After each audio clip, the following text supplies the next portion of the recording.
All right.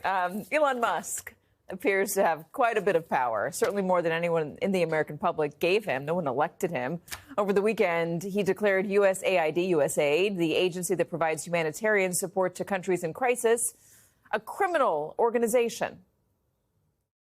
None of this could be done without the full support of the president. With regard to the USAID stuff, I went over it with him, in detail, and he agreed with that we should shut it down. I mean, that's I want to be clear. That's I actually checked with him a few times. Said, "Are you sure?" I'm like, "Yes." So we're shutting it down. Today, staffers were told to stay home, and the agency's website is now offline. In front of the office, though, this afternoon, protesters gathered to say this isn't cool, you can't do this, along with Democrats who said they're going to push back. And just like the president, who is elected to something, cannot impound the money of the people, we don't have a fourth branch of government called Elon Musk. Now, I don't know what Elon Musk's intentions are. I don't know what Elon Musk's motivations are. I don't know what his purposes are, but they've got nothing to do with what has been lawfully adopted by the people of the United States of America through the Congress of the United States. We're going to defend U.S. aid all the way.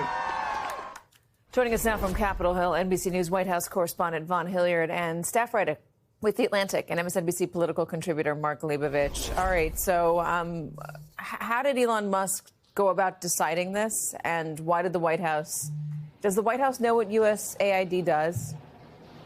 I think that there's a lot of questions, and Katie, I think that, frankly, the President of the United States has not answered about his understanding of what this $40 billion operation that effectively works with, more than 100 different organizations, more than 60 different missions globally, to work as a conduit for congressionally appropriated funds for humanitarian assistance and local development projects. And what Donald Trump in the Oval Office just a short time ago acknowledged to the press corps was that, in fact, he is okay with the way that Elon Musk has gone about effectively crippling the backbone of U.S. humanitarian assistance organization.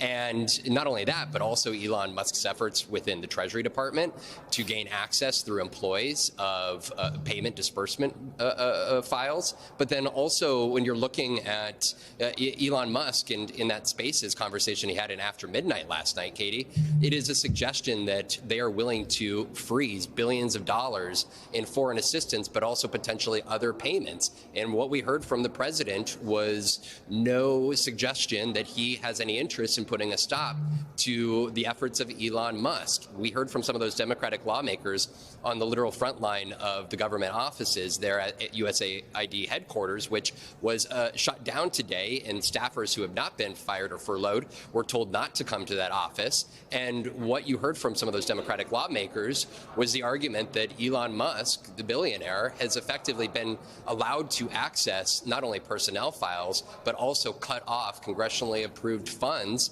through these major governmental agencies. Mark, one of the arguments against this is that USAID makes this country safer. It's one of the ways in which we spread our influence. It's one of the ways in which we garner goodwill. And that without us doing it, you leave open an opportunity for our rival, for China, for Russia to go in there and start to act like the savior, or like the helping hand that we've so long been.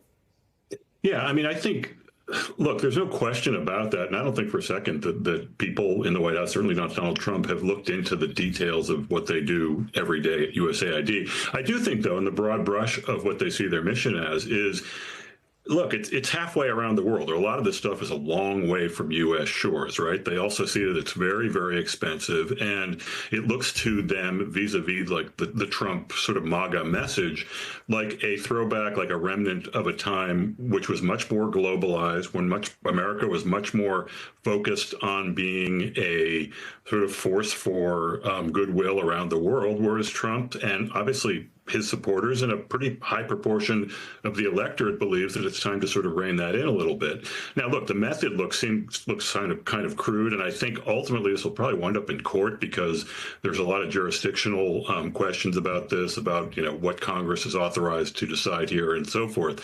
But I do think that this is very much in line with what Donald Trump has run on, what Donald Trump has spoken about, and ultimately what I think his supporters want.